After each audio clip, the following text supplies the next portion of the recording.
I thought I was helping her start a new life. She said I was her blessing, her angel. I sold my truck to pay for her visa. She kissed me goodbye at the airport.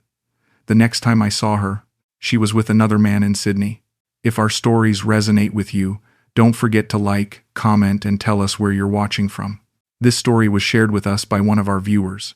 We walked barefoot along the shore in Zambales, her small hand wrapped around mine like it belonged there.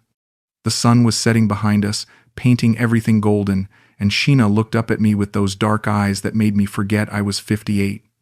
One day, I'll study in Australia, she said, her voice soft against the sound of waves.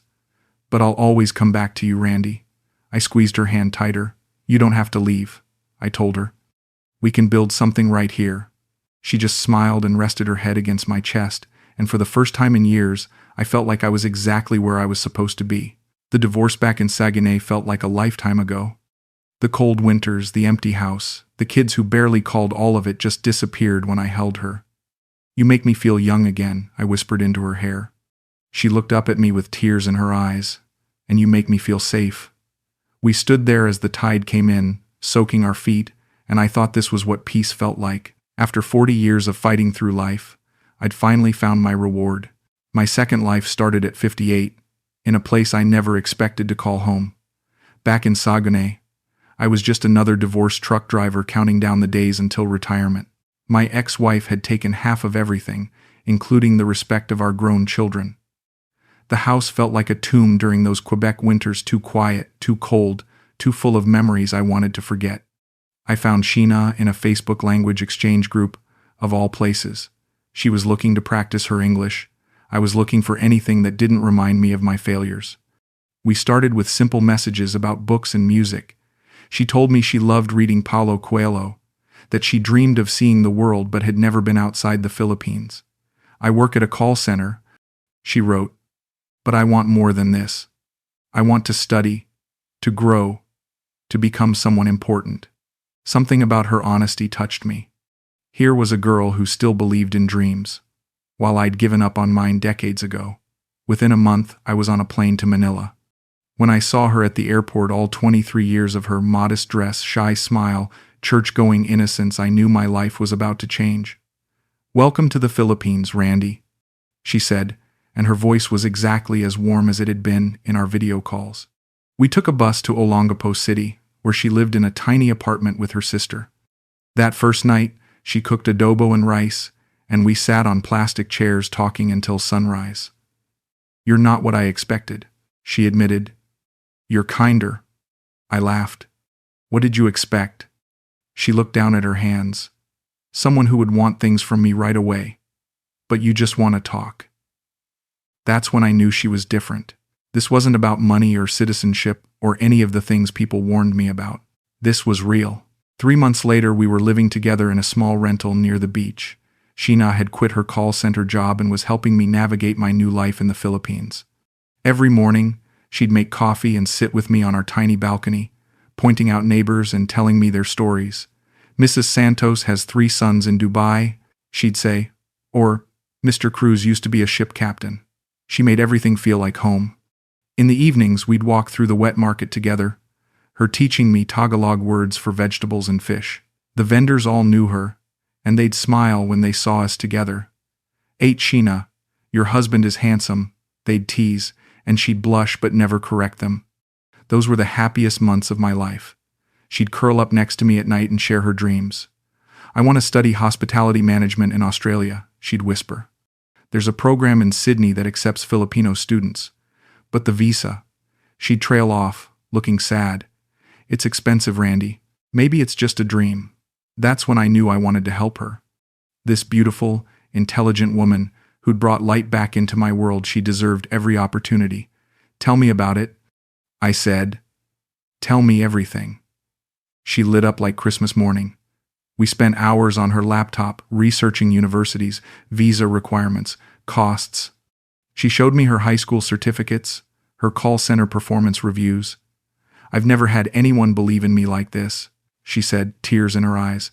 "My family thinks I'm crazy for dreaming big." I held her face in my hands. "I believe in you, and I want to help you get there." She kissed me then, soft and desperate. You're my angel, Randy, my blessing from God. The visa application process took 4 months. I watched Sheenah transform from a quiet call center employee into someone with purpose and drive. She studied English grammar books, practiced interview questions, researched everything about Australian culture. "I want to make you proud," she'd say whenever I found her hunched over her laptop late at night. The financial requirements were staggering: tuition, living expenses, visa fees. It all added up to about 400,000 pesos. I had some savings, but not nearly enough. That's when I made the decision to sell my truck back in Canada. It was a 2018 Peterbilt that I'd bought right after the divorce, my pride and joy, the one thing my ex-wife couldn't touch. My daughter called me when she heard I was selling it. "Dad, are you sure about this?" she asked. "That's a lot of money for someone you've only known a year." I wanted to be angry at her doubt, but I understood it. "Sheenah is different, honey. She's not using me. She's going to study and come back. We have plans." There was a long pause. "Just be careful, Dad. You've been hurt enough." When the money came through, 62,000 Canadian dollars, Sheenah cried. Not pretty tears, but desperate, grateful sobs. "I can't believe you did this for me," she whispered. "No one has ever sacrificed anything for my dreams." I held her while she shook. "It's not a sacrifice if it's for someone you love." She looked up at me with those dark eyes. "I'll make you proud, Randy. I promise. I'll get my degree and come back, and we'll build something beautiful together." The visa approval came 2 weeks later. We celebrated with dinner at the nicest restaurant in Olongapo, and she wore the blue dress I'd bought her for special occasions. "I'm scared," she admitted over dessert. "What if I fail? What if I can't handle being so far away from you?" I reached across the table and took her hand. "You won't fail. And it's only 2 years. We can handle 2 years."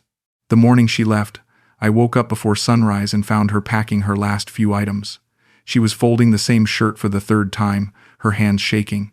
"I don't want to go," she whispered without looking at me. "Then don't," I said, even though we both knew she had to. The airport was a blur of hugs and promises. At the departure gate, she clung to me like she might change her mind. "I love you, Randy," she said, her voice breaking.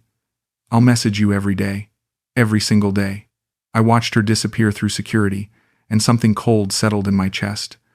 That night, alone in our apartment, I couldn't sleep. The bed felt enormous without her small body curled against me.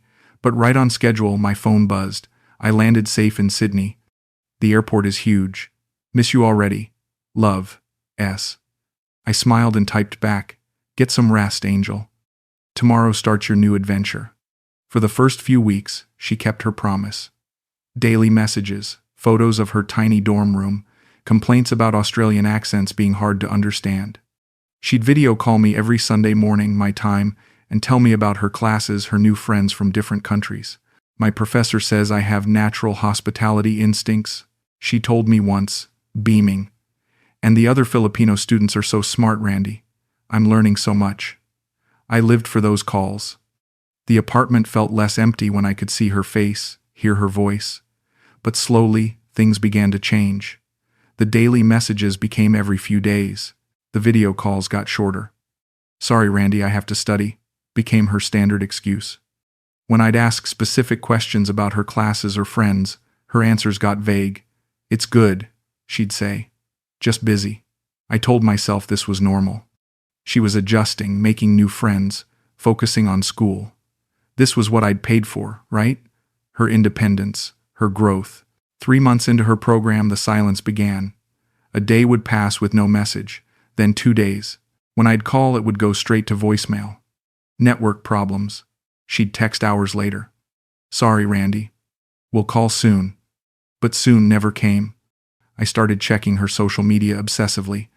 The photos showed a life I wasn't part of: study groups, beach trips, city tours. She looked happy, radiant even. But I wasn't in any of the pictures, wasn't mentioned in any of the captions. One night, during a rare video call, her phone buzzed with a notification. A man's voice said something in the background, and she quickly ended the call. 5 hours later, she texted, "Sorry, was sleeping. Talk tomorrow?" But tomorrow never came. I waited 3 days before calling again. This time she answered, but something was different. Her smile seemed forced, her words carefully chosen. "How are your studies?" I asked. "Fine, just fine," she said, looking everywhere except at the camera. "Making friends?" She nodded quickly. "Yes, lots of Filipino students. We study together." But when I asked their names, she couldn't remember any. That's when I started to really look at her tagged photos. Most were innocent group shots with classmates, tourist spots around Sydney. But in one, posted and then quickly deleted, I caught something that made my blood freeze. The shadow of a man beside her on Bondi Beach, his arm around her waist. The photo was gone within minutes, but I'd seen it. I'd seen enough. I spent the next week in a haze, replaying every conversation, analyzing every message. The signs had been there, the distance, the vague answers, the way she'd stopped asking about my life in the Philippines. She'd stopped saying "I love you" at the end of our calls. When had that stopped? I couldn't even remember. All I knew was that the girl who'd cried in my arms about visa fees was now too busy to send a simple good morning text. I booked a flight to Sydney without telling her. It was insane, expensive, everything my rational mind told me not to do. But I had to know. I had to see with my own eyes what my $62,000 had really bought. The flight took forever, Manila to Sydney, with a layover in Kuala Lumpur. I spent 14 hours replaying our entire relationship, looking for clues I'd missed. Had she been planning this from the beginning? Had any of it been real? I arrived on a Thursday morning, Sydney time. I took a taxi to the address she'd given me for her dormitory, a modest building near the university. The front desk clerk was polite but firm. "I'm sorry, sir, but we don't have any student by that name registered here." My hand started shaking. "Are you sure? Sheenah Santos, from the Philippines?" She checked again, then shook her head. "No Filipino students with that surname in our system." I walked out onto the street, feeling like I might throw up. Where was she living? Who was paying for her real accommodation? I spent the day walking around the university area, showing her photo to shopkeepers, café workers, anyone who might have seen her. Finally, a barista at a coffee shop near campus recognized her. "Oh yes, she comes in here sometimes, usually with her boyfriend." My heart stopped. "Her what?" The girl looked uncomfortable. I probably shouldn't have said that, but yeah, tall guy, brown hair. They seem really happy together. She gave me directions to a nearby apartment complex where she'd seen them walking. I found the building easily enough, much nicer than the dormitory she'd told me about. The kind of place that cost real money. I sat on a bench across the street and waited. 2 hours passed. Then I saw them. Sheenah walked out of the building holding hands with a man I'd never seen before. He was younger than me, maybe early 30s, with the kind of casual confidence I'd never had. They were laughing about something, completely absorbed in each other. She was wearing a dress I'd never seen, her hair done in a way she'd never worn for me. They walked right past where I was sitting, so close I could have reached out and touched her. But I didn't. I just watched as they headed toward the café district, her head on his shoulder, his arm around her waist. They looked like a couple in love. The way we used to look, back in Olongapo. I followed them to the same coffee shop where the barista had recognized her. They sat at a corner table, sharing a piece of cake, feeding each other bites. She smiled at him the way she used to smile at me, genuine, unguarded, full of affection. I ordered a coffee and sat 3 tables away, hidden behind a newspaper I wasn't reading. I listened to fragments of their conversation. He had an Australian accent, talked about his job at some tech company. She told him about her classes, her professors, her plans after graduation. "I might stay here permanently," she said, and my blood turned to ice. "Get permanent residency, maybe even citizenship eventually." He reached across the table and took her hand. "I'd like that," he said. "I'd like that a lot." She giggled like a teenager. "My family back home would be so surprised. They never thought I'd make it this far." No mention of me. No mention of the man who'd sold everything to make this possible. I was a ghost in her story, a detail she'd edited out. After an hour, they left together. I didn't follow. I couldn't. Instead, I sat in that cafe until closing time, staring at the table where she'd planned her future with another man. The barista who'd recognized her came over as they were cleaning up. "Are you okay, mate? You look like you've seen a ghost." I managed a weak smile. Something like that. That night, in my hotel room, I stared at my phone for hours. I typed and deleted a dozen messages. What was there to say? I saw you with him? How long has this been going on? Did you ever love me at all? In the end, I sent something simple. I saw you today. I hope he's worth it. She never replied. I flew back to Manila the next morning, leaving Sydney and my illusions behind. The apartment in Olongapo felt like a crime scene when I returned. Everything was exactly as Sheenah had left it, her coffee mug still in the sink, her favorite book on the nightstand, her clothes still hanging in half the closet. For 3 days, I couldn't bring myself to touch anything. I just sat on our bed, surrounded by the ghost of our life together. On the 4th day, I started cleaning. I packed her belongings into boxes, clothes, books, photos, all the little trinkets she'd collected during our time together. Each item felt like evidence of my own stupidity. The teddy bear I'd bought her for Valentine's Day, the necklace she'd worn to church, the English grammar books we'd studied together when she was preparing for her visa interview. I found a shoebox under the bed filled with printouts of our early Facebook messages. She'd kept them all, every conversation from when we first met. I read through them, looking for signs of deception, but all I found were what seemed like genuine emotions. "You make me feel like I matter," she'd written. "I've never had anyone believe in my dreams before." Had she meant it then? Or had she been playing a longer game than I'd imagined? I deleted all our photos from my phone, all our chat histories, all the voice messages she'd sent during those first magical months.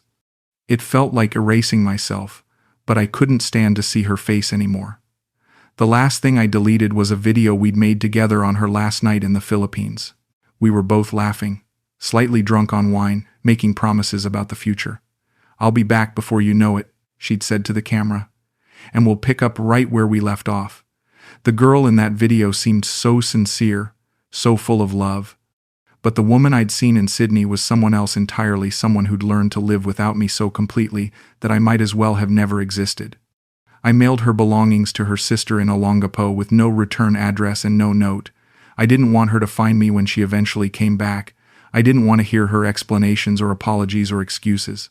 I was done being the fool in her story. 6 months passed before I stopped checking her social media. Her posts showed a life that had moved on completely: graduation photos with her new friends, vacation trips around Australia, photos of her and the man I'd seen that day in Sydney. They looked established, settled, like a real couple with a real future. She never posted anything about the Philippines, nothing about missing home or planning to return. The comment section was full of congratulations and love heart emojis, mostly from people I'd never heard of. I realized I'd been replaced in every aspect of her life, as if the year we'd spent together had been just a brief detour on her way to something better.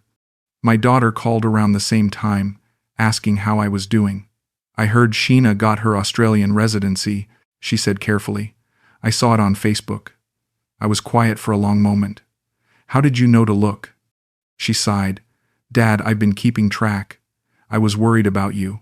The concern in her voice broke something in me. "I'm okay, honey. I'm not angry anymore, just tired." We talked for an hour, the longest conversation we'd had since before my divorce. She invited me to visit Canada for Christmas. "Come home for a while," she said. "Let us take care of you for once." But the Philippines had become home in ways I couldn't explain to her. I'd built a life here, found a community at the local church, made friends among the retired expats and local business owners. Leaving would feel like admitting defeat, and I wasn't ready for that yet. Instead, I started volunteering at a local outreach program that helped families of overseas Filipino workers. Many of the women reminded me of Sheenah, young, ambitious, dreaming of opportunities beyond their circumstances. I helped them practice English, fill out paperwork, prepare for interviews.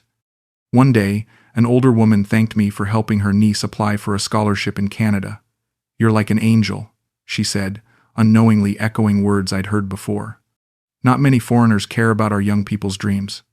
I smiled and nodded, but inside I knew better now. I hadn't been an angel in Sheenah's story. I'd been a stepping stone, a temporary solution to a permanent problem. And maybe that was okay. Maybe helping her find her path, even if it led away from me, was enough. The rainy season came and went. I found routines that didn't include checking my phone for messages that would never come. I learned to cook the Filipino dishes Sheenah had taught me, not out of nostalgia, but because I genuinely enjoyed them. I made friends with my neighbors, learned more Tagalog, started teaching English to local kids whose parents couldn't afford proper tutoring. Life took on a different rhythm, quieter, more solitary, but not unhappy. One afternoon, while walking through Subic, I passed the coffee shop where Sheenah and I had shared our first kiss. A young couple sat at our old table, holding hands across the surface, lost in each other's eyes. The girl couldn't have been more than 20, the man maybe twice her age, a familiar dynamic that made my chest tighten. I wanted to warn him, to tell him to be careful, to protect his heart better than I had protected mine. But I kept walking. Everyone had to learn their own lessons, make their own mistakes, find their own way to wisdom. At the church where I'd been volunteering, I left a letter in the prayer request box. Not a prayer, exactly, but a message I needed to put somewhere. To whoever reads this, I loved someone who didn't love me back. I gave everything and got nothing. But I'm not angry anymore. I hope she's happy. I hope her dreams came true. And I hope the next man who falls for someone like her is smarter than I was. That night, I booked a bus ticket to Davao. I had no plans there, no agenda, just a need to see something new. As the bus pulled away from Olongapo, I pressed my face against the window and watched the familiar streets disappear. I thought about Sheenah, probably sleeping next to her Australian boyfriend in their Sydney apartment, dreaming dreams that had nothing to do with me. I wasn't part of her story anymore, and she wasn't part of mine. It had taken me almost 2 years to accept that truth, but I was finally there. The bus ride to Davao took 14 hours, and I spent most of it thinking about the money. 62,000 Canadian dollars, my truck, my pride, my security transformed into someone else's opportunity. People would call me a fool, and maybe they'd be right. But sitting there in the dark, watching the Philippines roll by outside my window, I realized something important. I didn't regret helping her. I regretted believing she loved me the way I loved her, but I didn't regret giving her the chance to build something better. Maybe that made me naive, or maybe it made me human. Maybe there wasn't much difference between the two. In Davao, I found a small apartment near the beach and started over again. New city, new neighbors, new routines. I told people I was a retiree from Canada, which was true enough. I didn't mention Sheenah unless directly asked, and even then I kept it simple. I helped a friend with her education. It didn't work out the way I expected. Some nights, I'd sit on my small balcony and wonder if she ever thought about me. Did she remember the morning we walked on the beach in Zambales, planning a future that would never happen? Did she feel guilty about the money, the promises, the year of my life she'd borrowed and never returned? Or had she compartmentalized it all, filed me away as a necessary chapter in her success story, the generous foreign boyfriend who helped her reach the next level? I hoped it was the latter. I hoped she didn't carry any guilt about what had happened between us. She'd done what she needed to do to survive and thrive, and I couldn't blame her for that. My mistake wasn't trusting her. It was confusing gratitude with love, confusing opportunity with commitment. She'd never promised to stay. She'd only promised to study, and she'd kept that promise. Everything else had been my assumption, my projection, my desperate need to believe I was still worth loving. 2 years after Sydney, I ran into her sister at the wet market in Olongapo. I was visiting old friends and decided to walk through the familiar stalls. Maria recognized me immediately, her face a mixture of surprise and embarrassment. "Randy," she said quietly, "how are you?" We talked for a few awkward minutes. She told me Sheenah had gotten married to her Australian boyfriend, that they were expecting their first child, that she'd graduated with honors and found work at a hotel in Melbourne. "She's happy," Maria said, as if that might make me feel better. "She has a good life there." I nodded and smiled. "That's wonderful. I'm glad things worked out for her." Maria looked like she wanted to say something else, maybe an apology or an explanation, but what was there to say? Her sister had used me as a bridge to a better life, and it had worked perfectly. Before we parted ways, Maria touched my arm gently. "She did care about you, you know, in her own way." I thanked her for saying that, though I wasn't sure it mattered anymore. Caring and loving weren't the same thing, just like helping and being used weren't mutually exclusive. That evening, back in Davao, I sat down and wrote a final letter I would never send. "Dear Sheenah, I heard you got married and that you're having a baby. Congratulations. I hope your husband knows how lucky he is. I hope your child inherits your ambition and your intelligence. I hope you found everything you were looking for when we walked that beach in Zambales and you told me about your dreams. I'm not writing this to make you feel guilty. I'm writing because I want you to know that I understand now. You didn't set out to hurt me. You set out to save yourself, and I happened to be in the right place at the right time with the right resources. In the end, we both got what we needed. You got your visa, your education, your new life, and I got the truth about myself that I was lonelier than I wanted to admit, more desperate for love than I cared to acknowledge. I learned that paying someone's way doesn't earn their heart, and that sacrificing everything doesn't guarantee anything in return. These are painful lessons, but necessary ones. I'm okay now. Different, but okay. I hope you are too. I tore up the letter and threw it away. Some words were meant to be written but never sent. Some thoughts needed to be acknowledged but not shared. The next morning I woke up and realized I hadn't thought about her in 3 days, a small victory that felt enormous. I was learning to live in the present tense again, to make plans that didn't revolve around someone else's dreams or needs. It wasn't the life I'd imagined when I first came to the Philippines, but it was mine, and that was enough.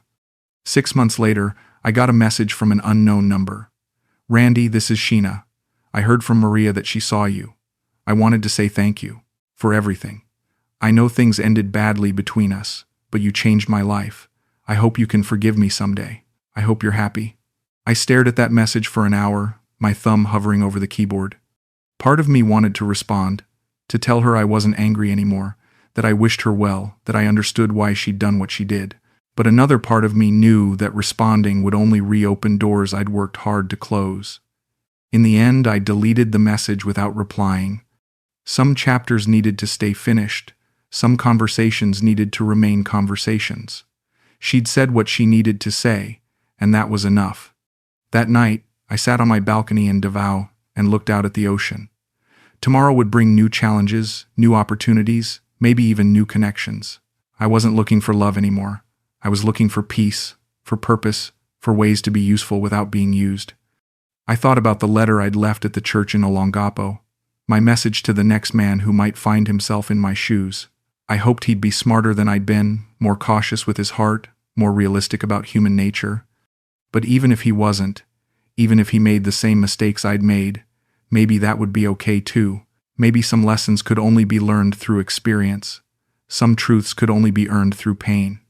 The important thing was what came after, how you rebuilt, how you moved forward, how you found meaning in the wreckage of your assumptions. I wasn't her backup plan, I realized. I was her springboard.